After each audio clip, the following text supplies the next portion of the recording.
क्या तुम आमिर को देख रही हो? क्या?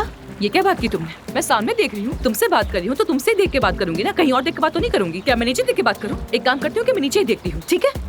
सामने दिख रहा है तो क्या करूँ मैं? अच्छा ठीक है, इतना गुस्सा मत करो।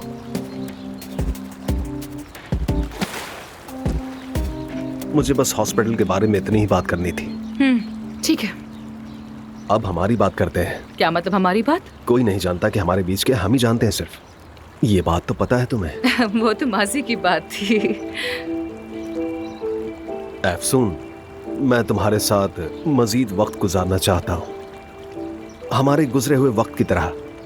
देखो, वो वक्त मैं भुला नहीं पाया हूँ। क्या तुम्हें मेरी कोई परवाह नहीं? अली प्लीज, तुम मुझसे ऐसा कैसे कह सकते हो? यानी मुझे तुम्हारी परवाह है, बिल्कुल है, मगर सिर्फ एक अच्छे सर्जन की तरह, एक अच्छे दोस्त की तरह, इसके अलावा और कुछ नहीं है। और इंसान कैसा हो?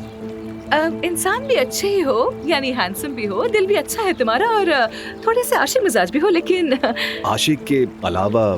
आशिक के अलावा पूछ रहा है। दरवाजा दरवाजा बज रहा है, मैं जाकर देखती हूँ।